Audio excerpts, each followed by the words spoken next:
Ladies and gentlemen, sorry for being a little late, but Yeah. You we're can happy blame it to. on me. It's my fault.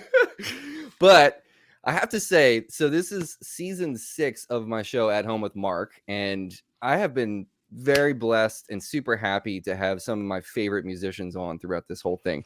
But if you've been on my channel and you see all the gear demos I do, I often talk about a few bands, and one of them is Mo. And I grew up learning guitar, basically listening to Chuck and Al. This is Jim. Jim is the percussionist, multi-instrumentalist extraordinaire in Mo. And dude, thank you so much for making time, man. I really appreciate you. Oh, no, thank you for having me, man. Like I said, I apologize for all the lateness. Oh, dude, Ugh, totally fine, it man. bugs me so much. It's a Tuesday, man. Who cares? Um, so Jim, I asked this question of all my guests because I find it so interesting. What's like your earliest musical memory? Um, Peter and the Wolf. Okay. Listening to Peter and the Wolf is really the earliest thing I can remember. When I was a little kid, I was fascinated with my father had the awesome stereo system. Uh, old tube power amp, turntable, everything. A bunch of the rooms in the house were wired with speakers and stuff, and I used to just sit Nice. in front of the thing, and I'd watch the record spin. I watch the little VU meters go, and I was fascinated by just the sound that came out and stuff. And it was always he listened to a lot of classical music, a lot of opera. They listened to a lot of Broadway music and jazz and stuff. My mom was a big salsa fan. But we went to the library and he got me Peter and the Wolf. We rented the album from the library, and it had the little book inside. You could read along with the book, and it explains in the book how the theme on the oboe is what represented Peter, and there was another instrument that represented the wolf, and you'd hear the themes come in, and it sort of gave a little explanation as to what to listen for, and that fascinated me. Like I wanted to hear the oboe parts come in, and as I was reading the book, and I just paid attention to the music as well as the narration of the story and reading along, and it's definitely the first thing I remember is sitting and listening to that record just over and over and over. And it I I'll never forget it. It's always in the back of my head. And I for my entire life have thought that the concept, and it's a concept that's used in, tons of tone poems like Claude Debussy and Wagner. Um, just to have that instrument represent an individual, and to follow that instrument is to follow that individual, and it's just this concept has always stuck with me like throughout my life. So it's like the first thing that I can remember. I couldn't have been, 6, maybe 6 or Yeah. 7 years old, and Dang. I've been hooked ever Yeah. since. I'll say. Dude, you know what's funny is I think my godmother, I think I remember that same record. They had that record at their house, and I remember being a little kid, and they had the old school stereo. Yeah, In the 80s, I remember sitting in front of that, listening to that vinyl too. That's so funny, man. it So was a big one. yeah, so at that time, what happened to you? Like, did you at that point go to your folks and say like, hey, like, I think I might be really into music, or like, did it kind of develop, like you listen to more and more music around the house? Like, what happened? Yeah, well, it definitely developed, and it's weird.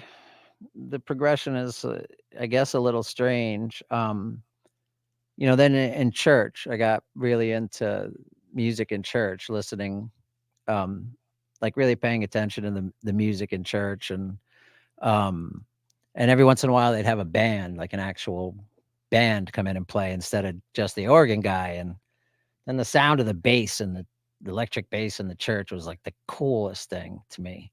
Yeah. And and then I was a huge fan of the Muppet Show. So Yeah. all the musical interludes on the Muppet Show, I just all of them hooked me. And I used to do like I'd go down and sing for my mom when I was a little kid.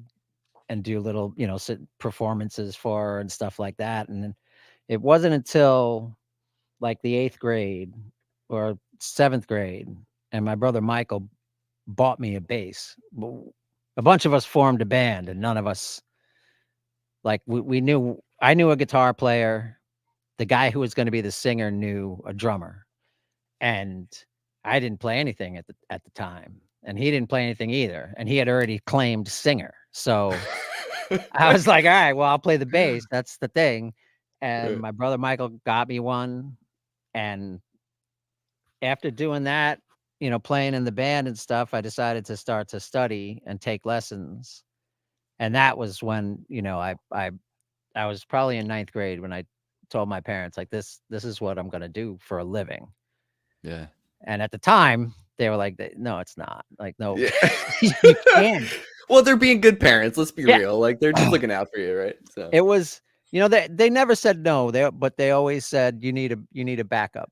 Like, yeah. okay, you want to play in a band for your life. Well, you need a backup plan. So, and then it got closer and closer to college, and that's when I realized you can go to college for music.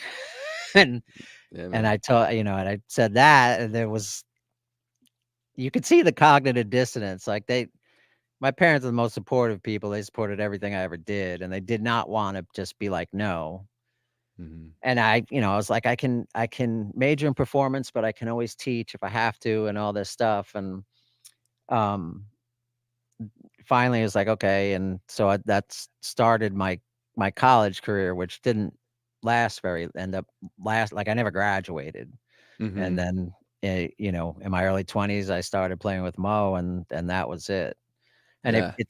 it when I came back to the band, because my parents, they might have seen, like, one show, like a really small show. I can't even remember if they ever saw me drumming with them. But when I came back into the band, and the band started to grow, and we started to get real crowds, and we started to play in places that, my parents have heard of.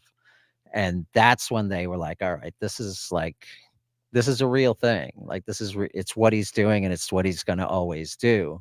And Mhm. they started coming to shows, and then my dad he dove in so deep, man. He was on the L, back in the day. He was trading CDs with all the tapers and stuff, That's like, a lot of those awesome. guys know him, and, I mean, his live collection of the first probably from 2000 to 2012, maybe, he's got close to every show that was recorded in that time. That's nuts. Yeah, That's awesome. yeah, yep. Man. So they really love music. Yeah, Like, they yeah. it's been it was my brothers love music. My brother Tommy played the guitar. My brother Michael played guitar and sang, and Michael performed a lot in the folk scene in New York. We had a Mhm. drum set up in the attic. Um, it was just always happening in my house, but my parents would have parties, and they'd clear the dining room table out and turn it into a dance floor, and there'd be like That's 6 couples dancing in our dining that's room. that's killing. Yeah, it So was when did you gravitate over to like the drum set though? Like so if you're playing bass as a young kid. um, it it really was it was quick. I played, maybe it was within the first 2 years of me playing the bass, I started playing the drums, 'cause it was always really cool watching the drummer play. And then we had another friend, so the drummer that I first played with, his next door neighbor, he was also a drummer, and he had this monster Ludwig kit, like Like Terry Bozzio? yeah, Like this huge thing. And we started doing this thing where we'd do like, see who could play Tom Sawyer the best and stuff like that. We'd all take turns, trying to pick all these different songs and see who could play which song and what the best. And then I loved playing the drums, so I started taking drum lessons as well. So I studied both of those instruments throughout high school and into college. Okay. Were But you they go playing like hand in hand. oh heck yeah, dude. Mm. Were you playing like straight ahead stuff? Like did you like shed on was like the woodshed stuff like we were playing a lot of straight ahead jazz or what were you doing early on It besides like the Rush stuff? Well, actually, the drum stuff always stayed in the metal rock Okay. genre. Like I stack however many records my record player would hold, and they'd drop. When one would finish, the next one would drop, and it would be Iron Maiden, Judas Priest, and Rush, and all these bands. And I was the bass went to jazz almost right away. Like in high school, I started studying straight ahead jazz, and that was a lot of what I was playing on the bass through high school, through college. And but the drums were always like my drum teacher was a glam metal guy, like had big hair, and like he played in all those hair bands and stuff back in the day, double kick, all that. So that was like that's what I did on the drums, and on the bass was I went the other way. Mm-hmm. Okay. So then when you first were playing with the guys, was it just because I know Al kind of trickled in and was like there was three guitar players at one point, Yeah. and then it, like kind of just more Al and Chuck and you and Rob, but like Head Seed was the main first you guys in the studio together, right? Yeah, us four. Yeah. Yeah. Okay. And then you left after that, right? Were you playing with Yolk? Who were you playing with at that time? I Yeah. left in not early 95 and started playing with Yoke out of Okay. Binghamton, New York. Okay. And then after No Doy, 99 we said, right? Right around then is when you started Yeah, it coming was back. after Tin Cans, right after Tin Cans. Oh, okay, right. Right. Oh yeah, I forgot you got on that record. God, that record's so great, man. Like those songs, it was so nice on New Year's Eve to hear. Like I hadn't been to a show in a minute, obviously because of COVID and stuff. So like Yeah. that was the show to come back to Oh after a yeah. hiatus. That was so fun, man. We'll get into that. But all right. So timeline wise, okay, so then what was the conversation when you started to come back in the mix? Was it like, they were looking to add kind of a multi-instrumentalist kind of utility member of the band, and you totally fit that? Like, how did that conversation work? Yeah, it was I actually wasn't playing any live at the time. I was working a straight job, and Al called me one day, and he he was like, "Look, we're trying to sort of open up the sound," and they had felt, I don't want to say they felt like they were in a rut, but like creatively they wanted more, and Mm-hmm. Al was started playing a little bit of keys. Chuck had sort of started bringing the saxophone in, but they were losing the two guitar thing anytime they tried to bring something else in.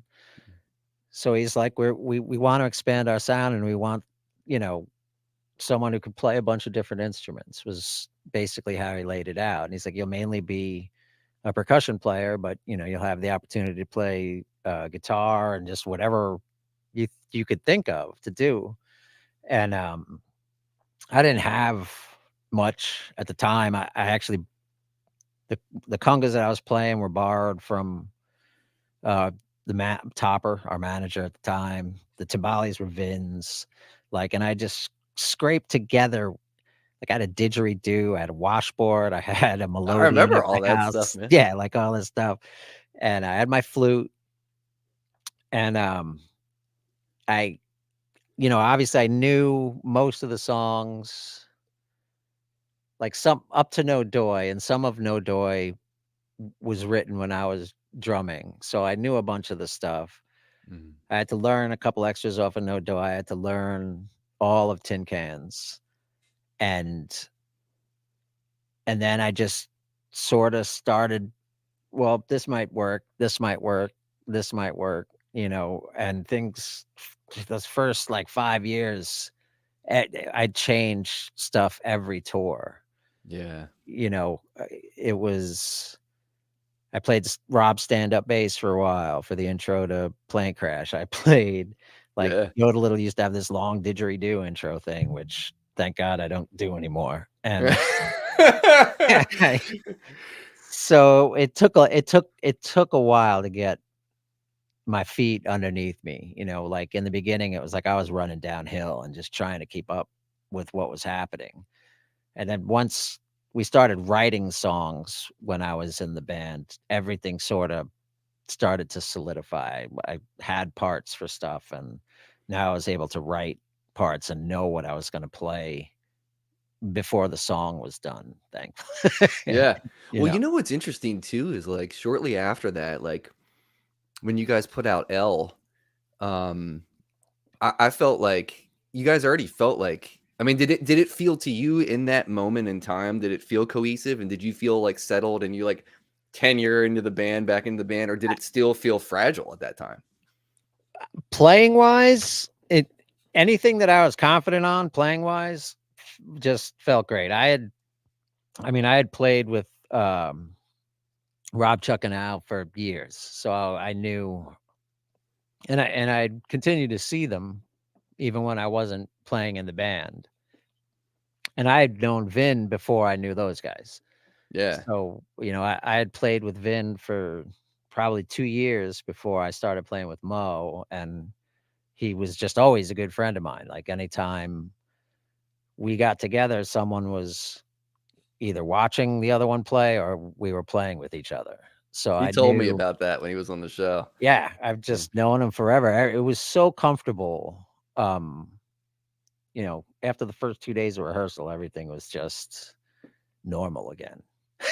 It's That's friends, man. I feel like that's a huge leg up, and I really mean that because when you start a band and you're young and you're in your 20s and you're with your friends, like it really makes a difference. It's like that whole BB King quote about like I'd rather hire somebody that's coachable and can be a good person, a good hang, than hire some hot shot that's going to come in and think they oh own the world kind of thing. It's like when you're with your boys and your friends, your women, whoever you're playing with, it's like nothing's better, you no, know? not at anytime anybody asks me like advice or whatever, upcoming bands and stuff, that's it. Like make sure you get along. Just play and know who each other is and get along because you can't do anything else if there's any tension, if there's anything like that.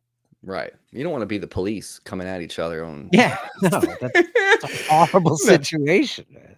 And I told you after I came to the New Year's show, you could tell that you guys were so full of joy, like on that stage. Like you could Ugh, just, I mean, obviously because Chuck made his comeback and stuff, but like that's the thing that drew me more to Mo than Fish. Than I love all those other bands, but like you guys were my penultimate favorite band because I felt like a connection in terms of like you guys don't take yourselves too seriously, but you love making great music and you like having a good time on stage and messing with each other musically and absolutely. and like that's what it's about, dude. I don't want things to be too serious all the time.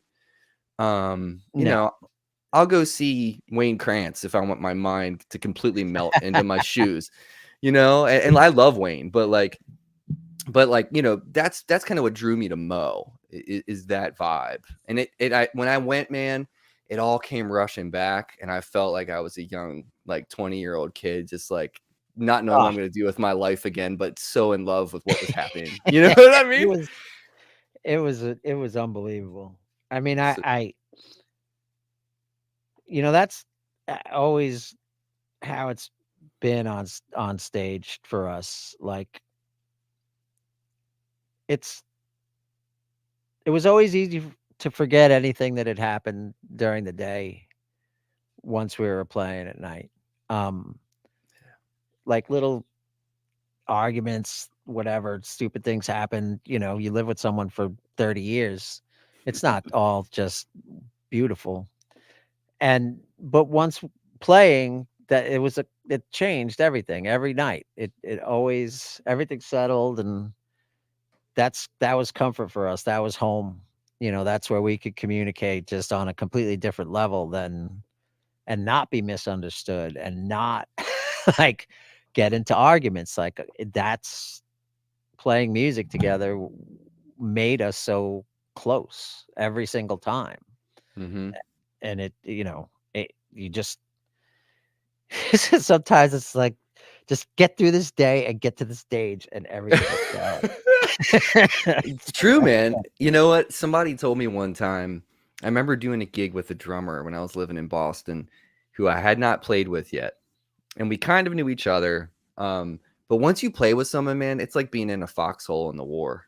It's Oh like God, being, yeah. you know what I mean? Like it's when you get to know someone that, because like, silly to say this, some people might think it's silly, but you'll understand. But like making music with other people, spontaneous music, is a very intimate thing. Mm, And, absolutely. you know, and I think that a lot of people, that's lost on some people. I don't think it's lost on your fans. I don't think it's lost on a lot of the bands who, you know, tout improvisation as a very large part of their performance. But it really is something that people, unless you do it, you don't really understand that Yeah. connection. Like Well, my that's wife will never understand that between me and my band. She'll never understand the closeness of how that works, you no, know? no. If you're not part, I mean, everybody. Why did they break up? Why did this happen to this band? Why did this happen to this band? It's like, look, it's a relationship that you know, i- it's with 5 guys married to each other. Like Mhm. that's, it's, Yeah. you know, and that I I can't imagine having 5 other normal spouses like that. That would be impossible. But through music, it's such a hard thing to explain and really, really truly get across. Like just the fact to me sometimes that we've been together for 30 plus years now, and I've been back in the band for 24.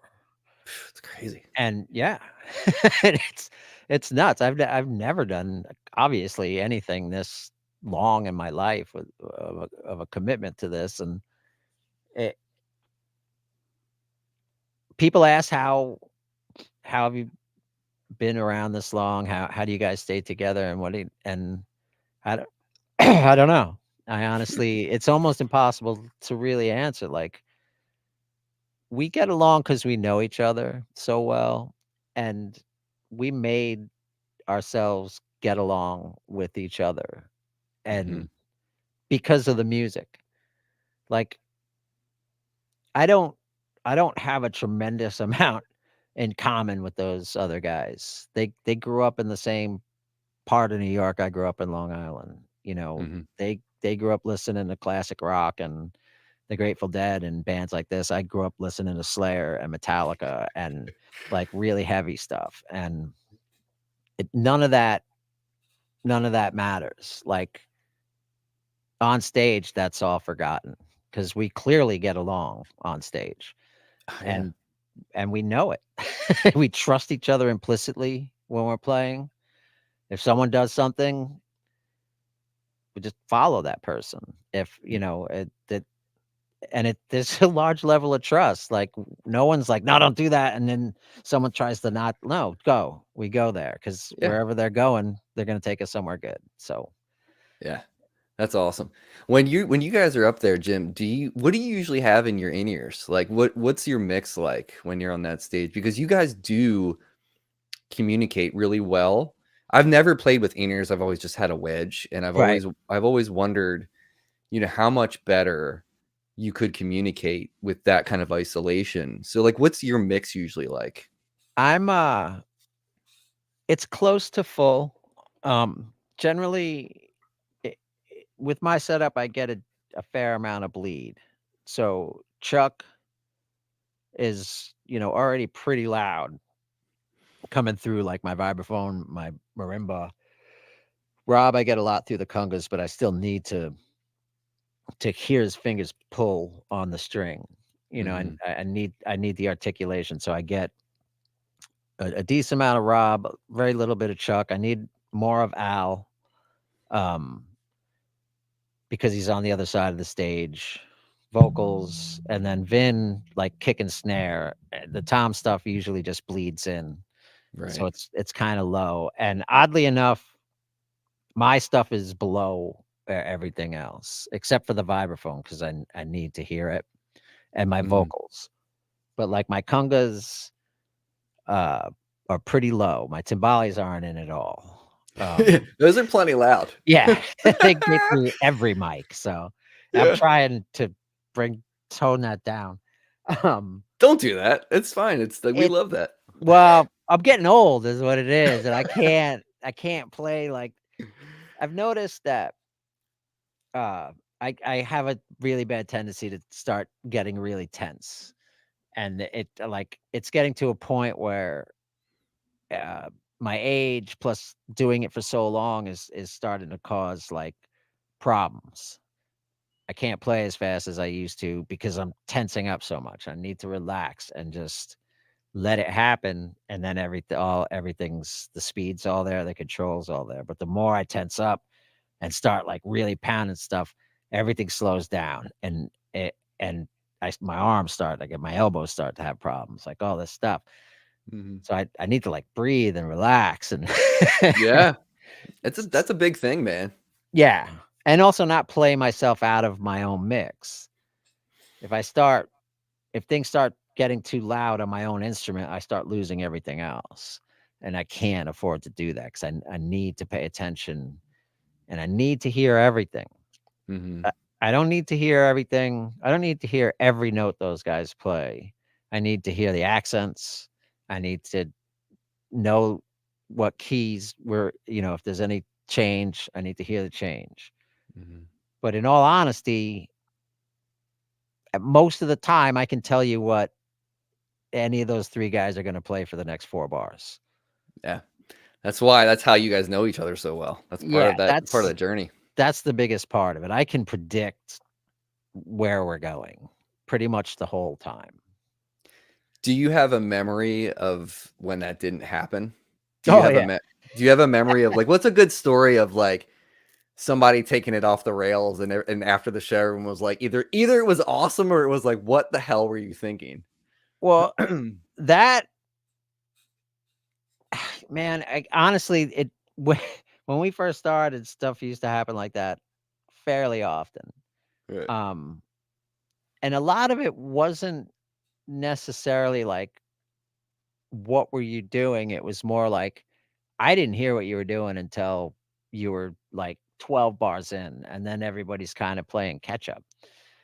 But that that idea was something that we always wanted to have happen in the beginning. And so Al used to take a lot of tangents. He used to want to just go and Mhm. just take it into left field and have everybody follow. It was really difficult in these small clubs with terrible monitors, and we didn't know how to really get a good mix for ourselves and stuff. So there there'd be some like, what happened? Like, why? Right. Why was that song 45 minutes? Because we were just trying to find the song again because we left it and we didn't know where we left it. And it's like that thing where you're walking around your house looking for your keys and they're in your hand. And Dude, then like, oh my God. Oh, okay. and then people get on discussion boards the next day and like, "Oh my god, they played a 45-minute meet, it was amazing." And you guys are probably like, "We don't know what happened to that." That's what No idea. No idea. That's so funny. Dude, that's comforting to hear in a way because, I think how sometimes there's some bands where a jam is not a solo. Is not, you know what I mean? Like, at Right. some point it is. At some point somebody's blowing over the changes and it turns into a groove kind of thing, right? But, like, what's your perspective on how to get there? How to get to the jam, which is, like, the groove, like, the thing that feels good, you know what I mean? But most of the time for us, it happens in segues. There are times in some solos where it'll happen in just the solo, like, Timmy Tucker, either Chuck solo or Al solo can go wherever. Like, you'll hear times where Chuck will bring it down to, like, a whisper in some of his solos. And uh, like, Al's solo at the end, the second solo in his ending solo in Timmy Tucker is w you have to listen to him the whole entire time because Mhm. he could he brings it in different directions. He constantly changes the feel. So sometimes it'll be like almost like a reggae thing as it starts, and then it sort of progresses, and then once it gets into like a two uh kind of double time reggae thing that Vin's doing, then Al just goes off. And Right. then it starts to get really cool because Chuck's an amazing rhythm guitar player. Rob can sort of follow almost anything. Mm-hmm. And so we get to just make it really weird if we want. And Right. then kind of bring it back around. Um and I totally lost my Just about how you guys get to like those feel good jams kind of thing, and you explained it. well, that's the other thing. In segues, it happens a lot more naturally because we don't there's only certain songs that if we're coming out of and going into something else that we know who's going to actually take the lead. Mm-hmm.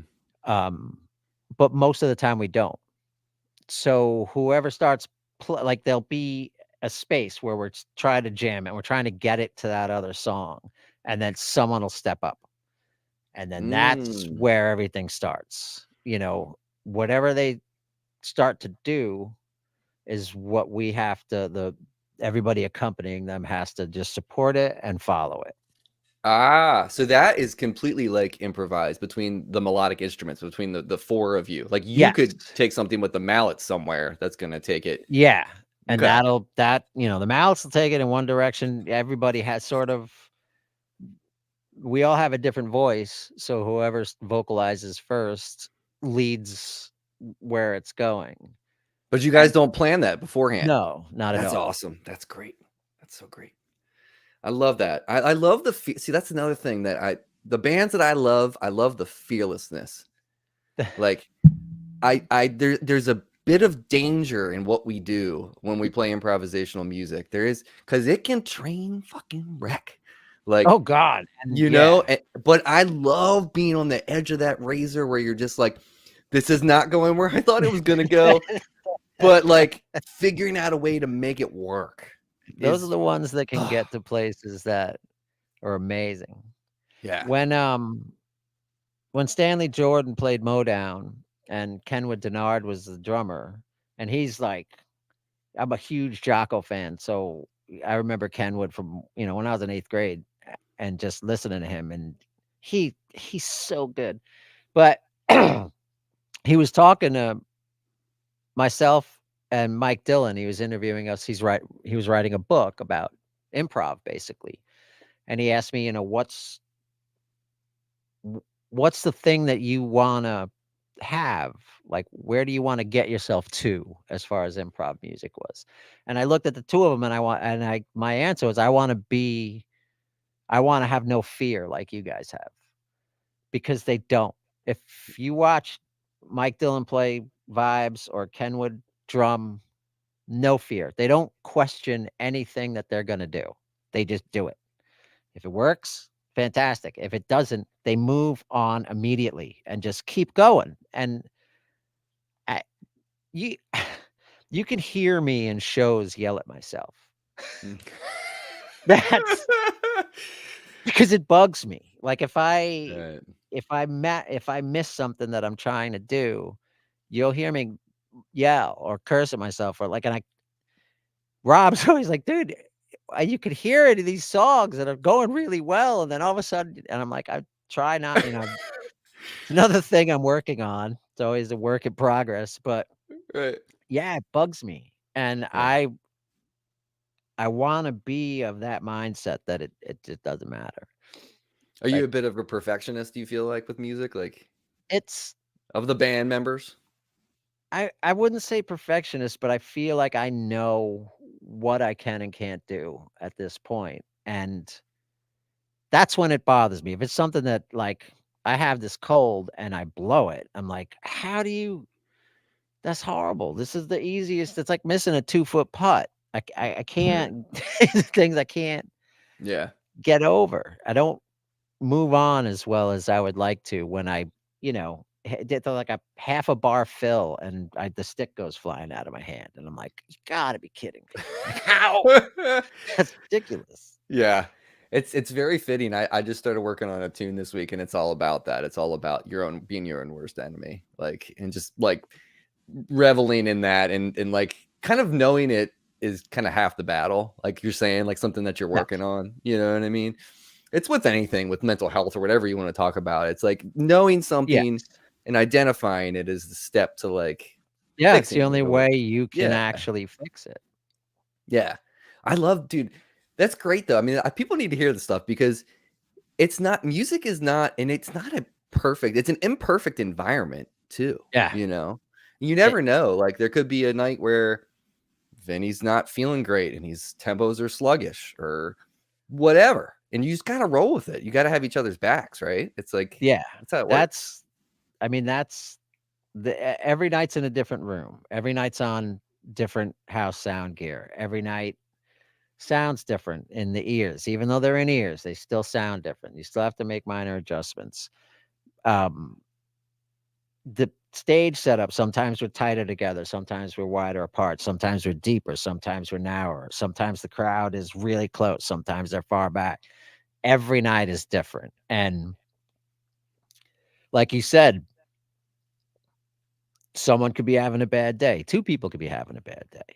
Everybody Hmm. except one person could be having a bad day. Like anything can happen. And it's that's where that kind of all for one for all mentality sort of comes in, and we have to make the best of it every single night. And Hmm. the other thing is there's no we can't stop and apologize to a live crowd and be like, "Oh, we're gonna try that again." Like, no. No, yeah, no, of course That's not. not gonna happen.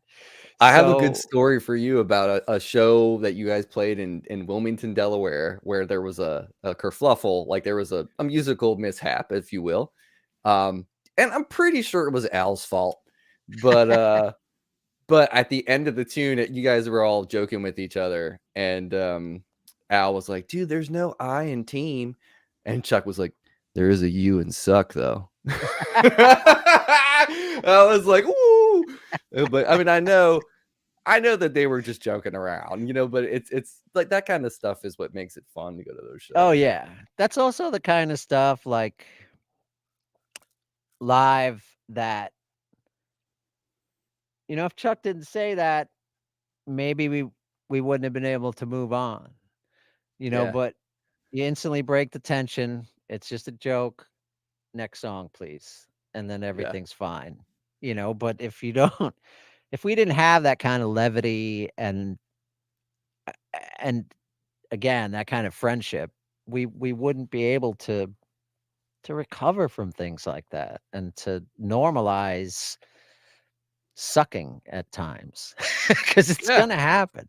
Totally, man. You Totally. know? And I think that's why people come too. Like we kind of like seeing the little, mistakes and things like that. It's fun. And then, you're just like, okay, they're human. You know what I mean? That's Um, dude, I went to see Pearl Jam in September and they had a train wreck.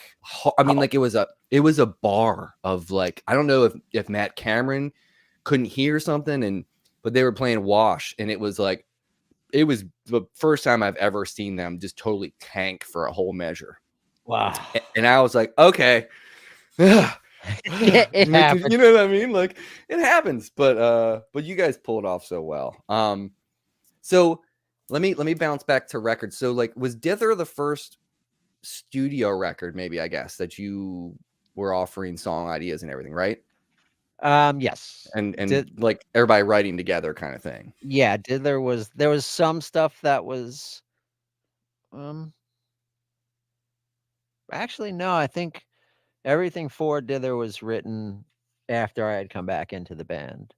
Oh, okay. Yeah, So so we is Wormwood more of a like now you feel like you're like contributing with writing that's stuff? where Wormwood was really where everything started to, where I started to contribute a lot, and the 5 of us were really writing together. There's, some stuff on Dither, like Captain America, Rob wrote and sorta he had a vision and do this, and we did that. And there's a couple songs like that on Dither, and again, on Dither, I was still it's almost all percussion.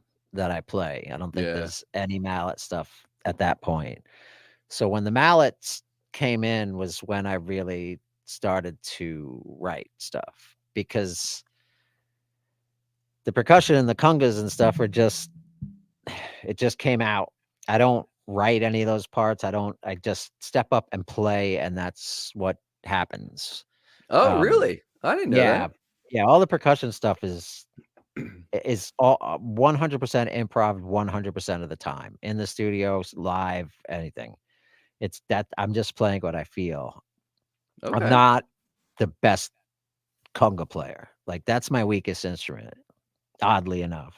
Interesting. Um, yeah, I base most everything off the timbal, because we play in 4/4 almost exclusively. Anytime we have odd time signature songs, all I do is adjust the most basic beat you can play on the congas, Right. and then I improv over it. So, but it's all based around a timbal, basically. Okay. What's And s sorry, go ahead. well, I was just saying, so that's I don't if y I couldn't tell you, with the exception of Blue Jeans Pizza, I couldn't tell you exactly what I'm playing on any record any time when it's like the conga part. I don't know. It's what That's happened. really interesting because it's funny because like I hear patterns when I'm listening to that stuff, but it's like Oh, because yeah. what you feel. But Yes. yeah. Who wrote Crab Eyes? Was it all you guys, or did you write that part? Like all those No, single line parts, or I think Rob wrote it. I think Rob wrote the 2 the like that yeah. that line was written by Rob, and then the rest of it was we all did, like, the verses, how the song was gonna go, that was all a 5-person, we wrote it all together. Yeah. But the lines, like, any if you hear weird, like, really weird odd time lines, that's Rob. Really? Almost 100% of the time. Like, he can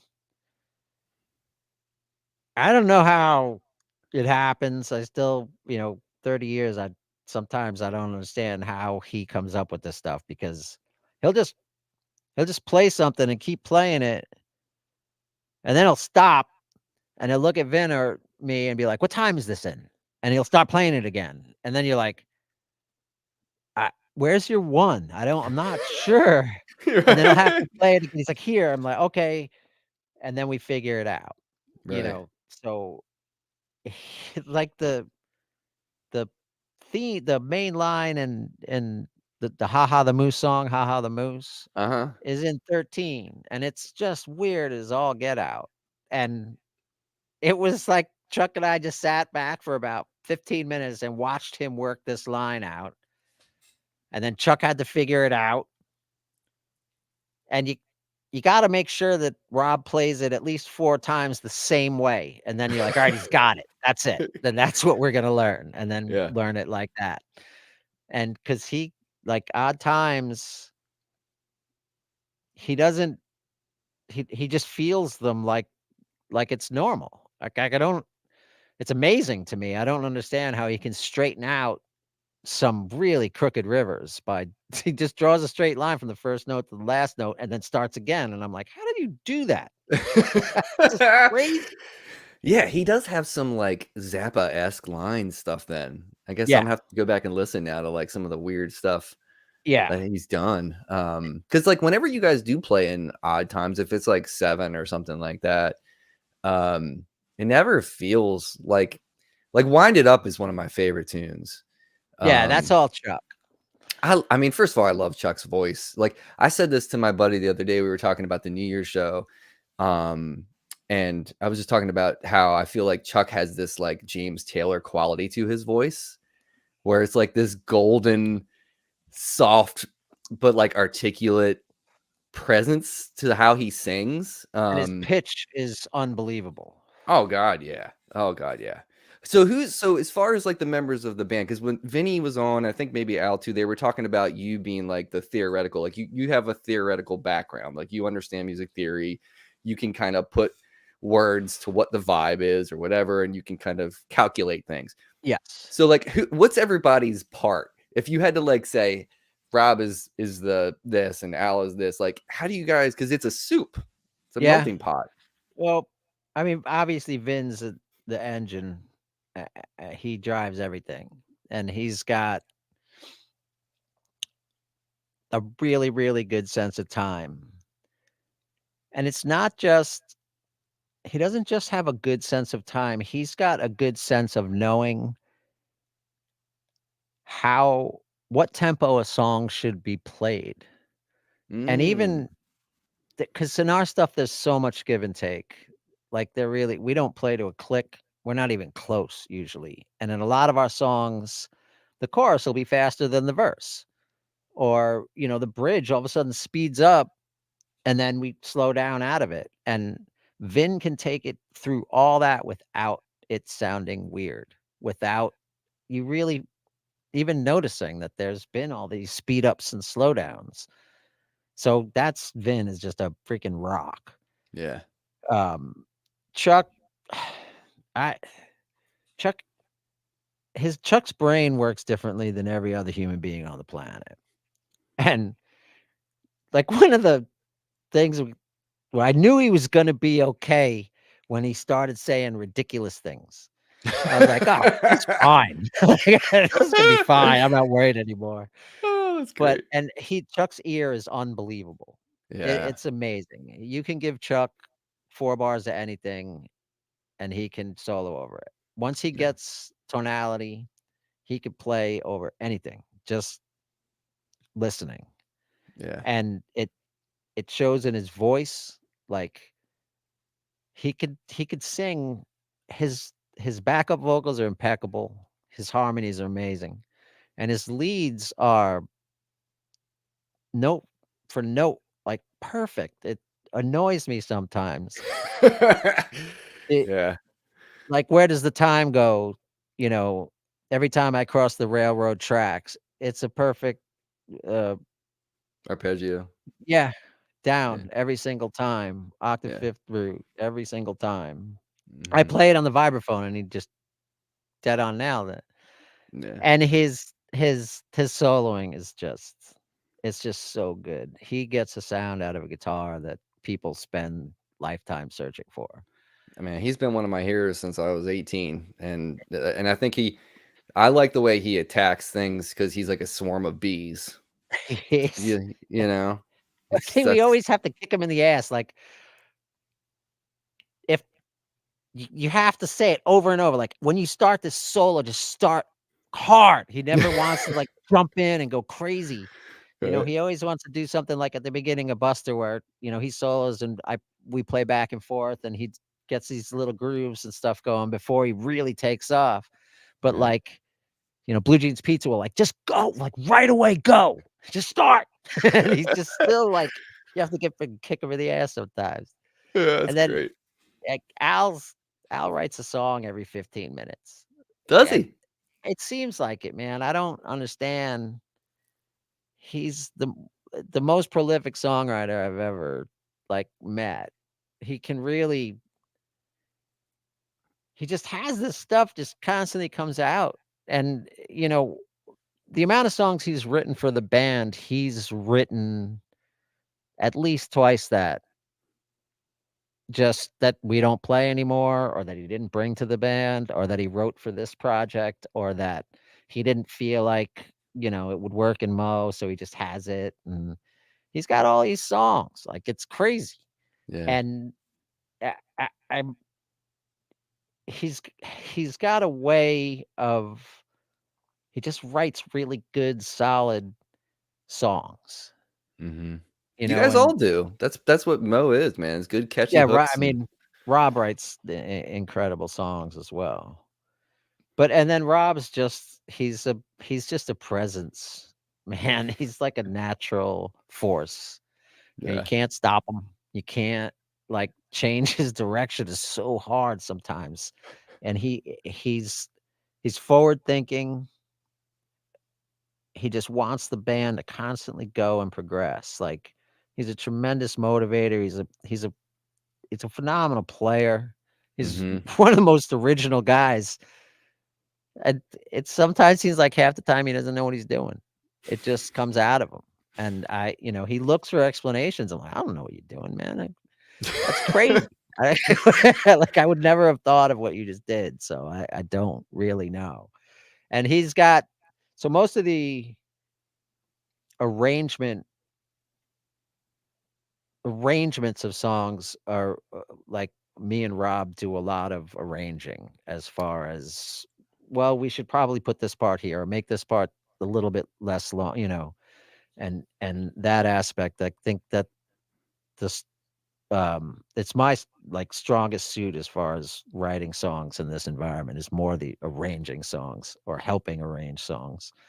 And Rob's really good at it as well. Like he knows where Mhm. bridges should go and just how a song should really flow. Mhm. Mhm.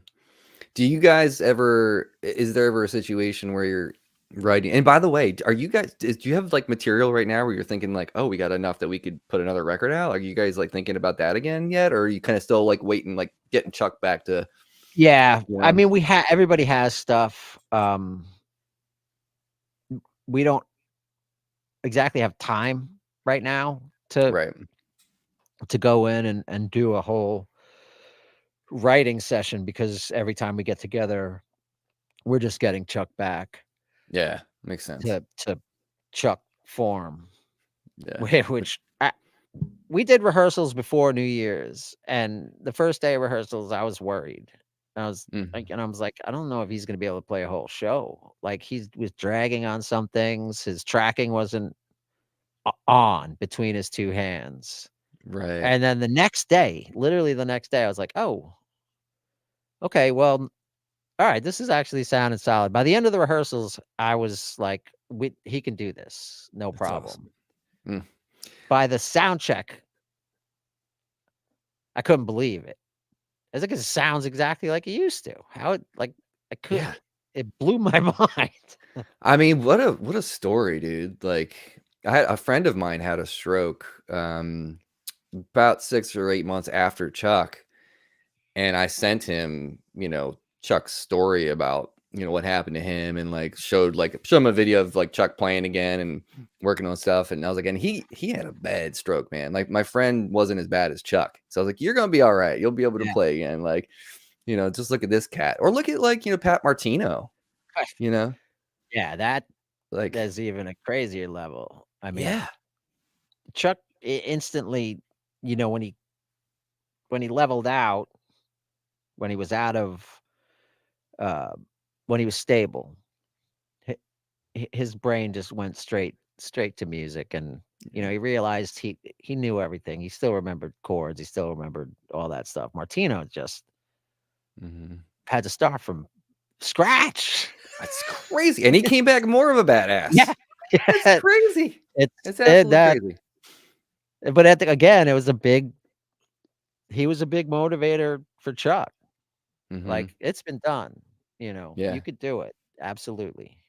Yeah, and I'm sure the more he gets back to doing stuff I mean, is he gonna play at the 9:30 show and 9:30 Club, or what's going on there? Is Suk gonna be Yes. there and Nate? Yeah. Okay. I feel like I can announce it now. The Okay. announcements come out, but yeah, he'll be doing, uh he's back. Okay. That's For all awesome. intents and purposes, Chuck is back in the band, like, full Alright. time. Good. Yeah. Yay. I'm so excited, dude. I'm gonna try my wife is away the weekend at 9:30 because I'm outside of Baltimore. I'm, Oh, like, right. a little bit north of Baltimore. And I was like, "Man, I wonder if my parents can, like, watch my kid that night while my wife is so I can come down to see you guys." Let me So I'm gonna know. see what I can do. Yeah, I'll see what I can do. What was the last thing I wanted to ask you was, oh, you know what? We kinda covered mostly everything, but, the last thing I wanted to just ask really quick, so as a multi-instrumentalist, is there anything else you're kind of, like, messing with that you wanna bring to that table that you like a different instrument or something else you wanna introduce? Um, there's always I always have something. Yeah. I've been playing it's funny because 'cause I've been playing a lot of guitar, um, and it's electric guitar, it's just crazy to bring into this environment, but I always feel like if I can approach it completely different than those two guys, then I can make it work. So one of the things that I've always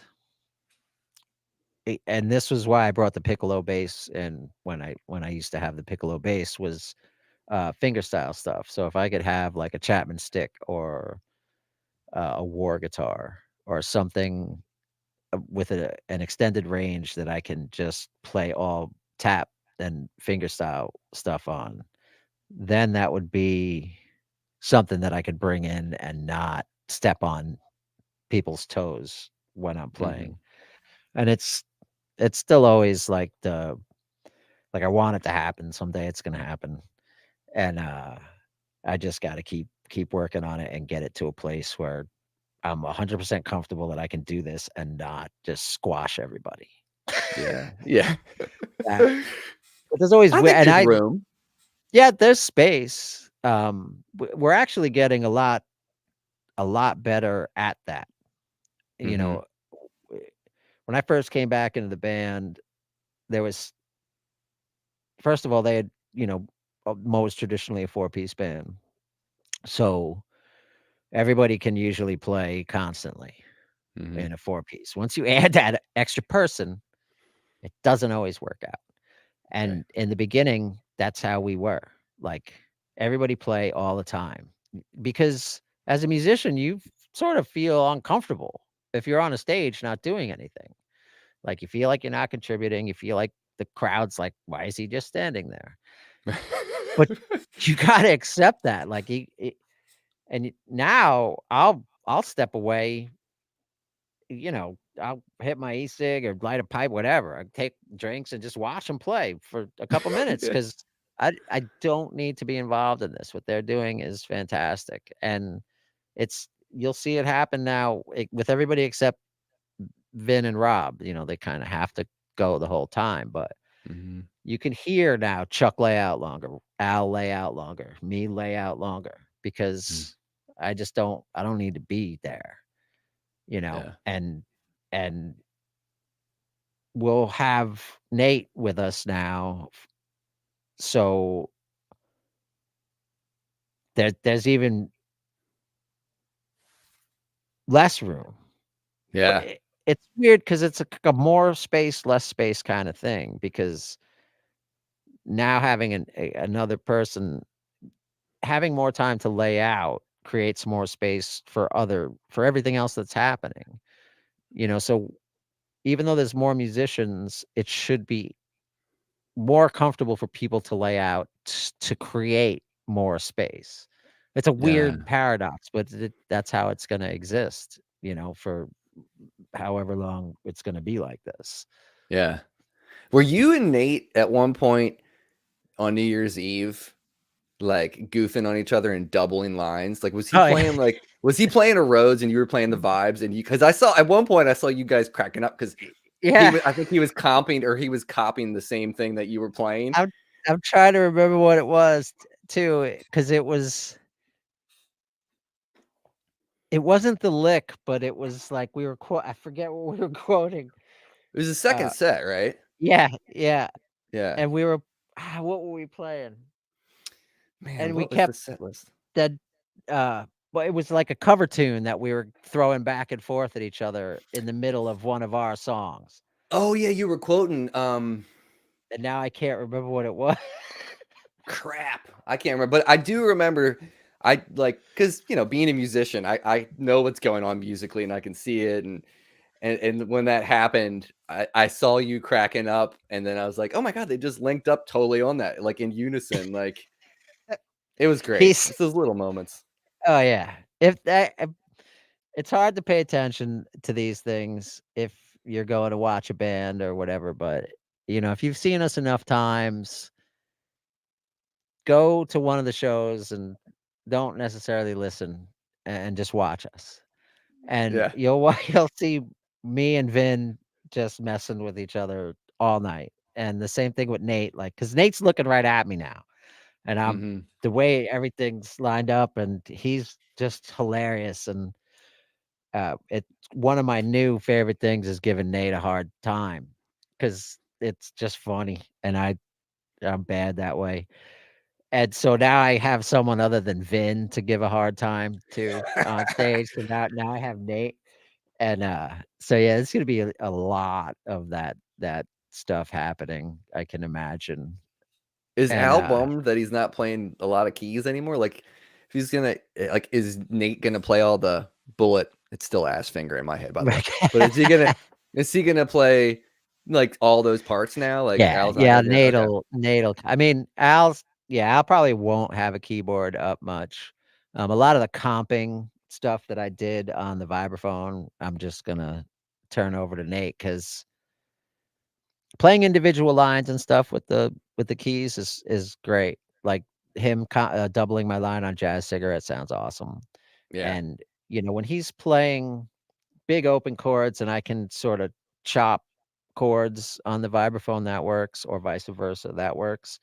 But Mhm. comping a solo, it's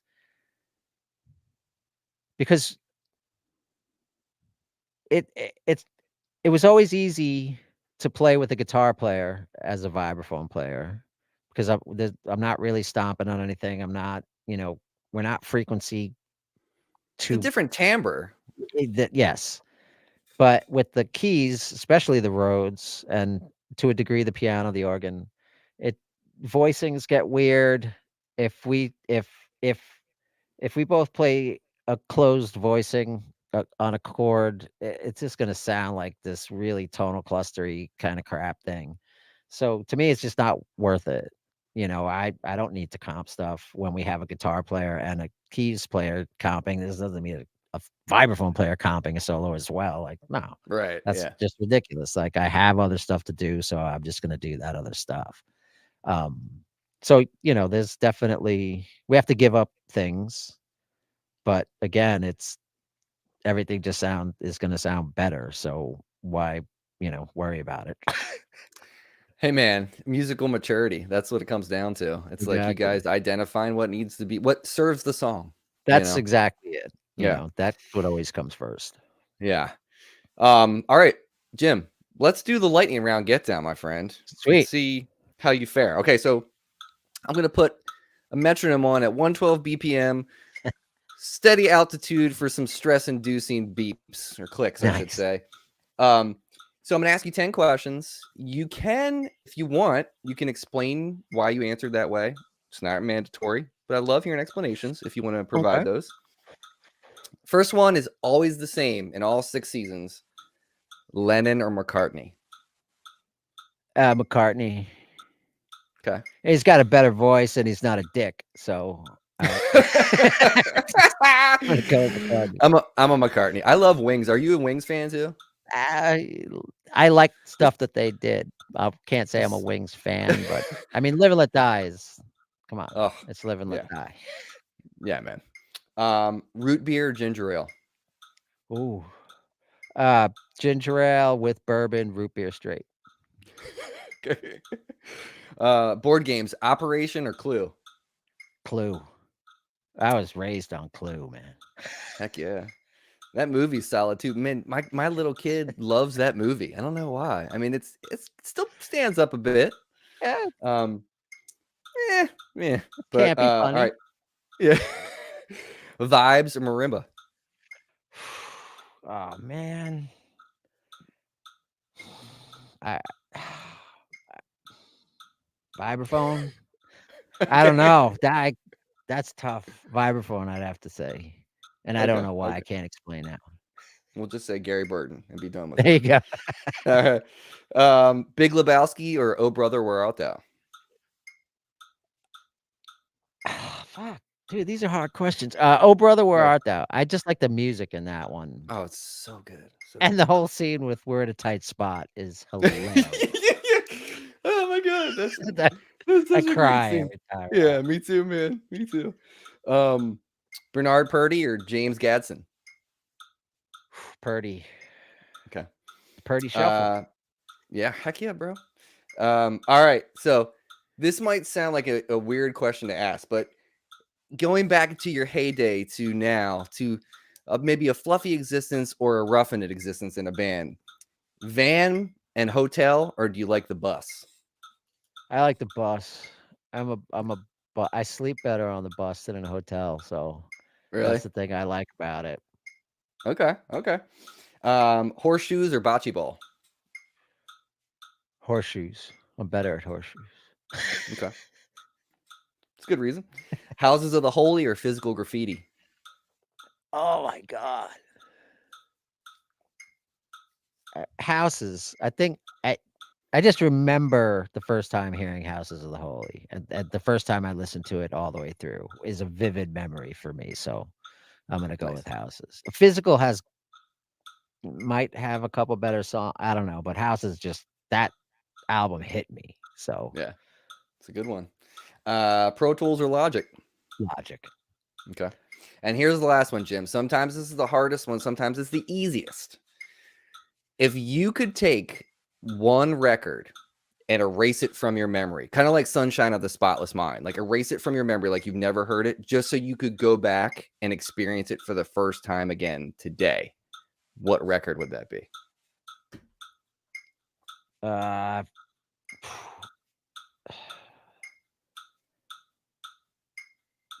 probably Jocko's first solo album. Oh, okay. So tell me quickly why. Um, again, that album hit me so hard. I was I was playing so much bass at the time. I was practicing so much, and I was devouring everything I could. And I had gone through, the Rush catalog. I'd gone through the Iron Maiden catalog. All these bass players that I thought were like the pinnacle. Like these guys are monsters. And then I saw Jocko on the cover of Bass Player magazine. And then I read the interview and I was like, huh. And then I bought the CD. And from the first note of Come On, Come Over, I I was hooked. And then it went into Donna Lee and then uh Portrait of Tracy. And every song I was like, oh my God. And I couldn't used to be a cha-cha was just that just flipped me. The Yeah, flute man. playing, it just everything about it. And then realizing that the bass player wrote these songs. Like, he arranged these songs. He wrote the whole things. He wrote all these parts, and I couldn't wrap my head around it. Like, by the end of it, I didn't know I'm looking at my bass, and I'm like, how did that happen? How did any of that happen? How do you do that? How do you get that sound? And how does he know how to write for a big band if he's just a Right. bass player? How does he know all this stuff? And Mhm. it's always been one of the things that I think were overlooked in Jocko's ability was his ability to write. Like, Mhm. no one talks about it ever because he was such a good player. You can't overlook his playing and what he did for the bass guitar, how he changed everything, like Yeah. literally everything. The cats at the time were like, could not believe it. And it's sort of it got further away from him, and now more people recognize him. Like all the fretless, and he had this fretless sound, and no, Mhm. he could have done it on a fretless bass. He could have played any on a stand up, whatever it would have been. He still would have been who he was, and who he was one of the most gifted musicians to ever fuck grace the earth. I Yeah, mean, man. I and it to me it gets so overlooked. Like he his writing is so good. All the songs that he wrote were so good. When he had his big band, the Live in Japan, I think, record with a full big band, 18-piece, 20-piece big band. And Othello, he wrote songs for a steel pan player. Like, Yeah. and he knew it. He knew it all. You know what I Yeah. mean? It's just mind-blowing what he accomplished with what at the time was an instrument that was like, you had Scott LaFaro, you had Ron Carter, and they take the LaFaro was again another. we lost him too soon, but that's a whole other story. Mm-hmm. But, like Ron Carter was like the pinnacle of bass, and it wasn't because it was because of how well he supported bands and how he knew the insides and outs of how to play a walking line and how to make a saxophone player or a trumpet player or whatever sound amazing because he was back there. Mm-hmm. Then Jocko just took the instrument to a place that nobody would have even guessed. Right. It, he can play lines that supported everything, but that was so melodic and still rhythmic and still like synced in with the drummer. But he was also synced in with the saxophone player and the guitar player and in Weather Report. He was all over Joe's playing, and I don't know, man. That guy was that he went way too soon in just a Yeah. one horrible way. And I can't even imagine what he would have done with music had he lived even just another 5 years. Yeah, man. Yeah. It's The crazy. first My first exposure to him was that live record where that opening like SNL type big band thing that goes right into the chicken. The chicken, yeah, and And it's like the I was like, greatest. what is this? It's it Oh man. Yeah, he was I still I mean, yeah, the he's probably my all-time biggest, like, inspiration. I might exaggerate stuff a little, but, there's, like, Mozart and then Jocko. That's where I'm putting him. Yeah. I mean, listening to him introduced me to Jamerson. I didn't know Yeah. who James Jamerson was. I heard Jocko and I was like, oh, the bass can be a really cool instrument. Like, oh, do you ever listen to Motown? Like, check this out. Like it's that kind of thing. It's just I mean, like, his instructional video with Jerry Jermott, like, it's Jerry Jermott interviewing him and Jocko just explaining stuff and, they tabbed it out and all this stuff, and just hearing Jerry Jermott just explain, some of the stuff that Jocko's doing for the instructional video. It's like you sort of start to get it. You're like, "Oh my god, it's not just about root notes. It's not even just about roots and fifths, roots and thirds. There's so much more to yeah, this instrument, and it's a beautiful instrument. It's a rhythmic instrument. It's a melodic instrument. Like, there's so much that can be done with it, and he did it all. yeah, man. Yeah. I mean, no one has said Jocko yet in over 115 episodes. Nobody has said a Jocko record, which I'm actually surprised about because I've had a couple bass players on. And I had Ryan Stasek on. I can't remember what Ryan said. That was a long time ago when he was on. But Well, shame it's on all those bass players. maybe they thought it was too obvious. I don't know. Well, Jim, dude, thank you so much for spending time with me, man. This was so enlightening. I can't tell you how much I appreciate having all you guys that have been on so far. And Oh, it was a pleasure, man. I Thank you for having me, and again, thank you for, letting me do this even after I was, like, over a half an hour late. that's okay. Totally fine, man. Totally fine. So really quick, guys, thank you to BV for moderating the chat. Dropped in all the links to check out all the different pages for Mo, for Jim. And if you're not familiar with Mo, please go check out. There's a ton of, go check out the discography. There's a ton of music to listen to, ton of live stuff to listen to. That's where the sauce is. Really getting on the live stuff. But if you're going to start with Run Record, if I had to be as a fan, if I was going to say start here, I probably would say Wormwood because that was the record that like incorporated the live aspect into a studio version, a Yeah, studio record. that was fun. Start there, go backwards, get into the weird stuff, Dr. Grafenberg and all that, and then work your way forward. But Jim, dude, thank you again, man. Hang tight. Everybody else, take care of yourself, take care of each other. See you next time.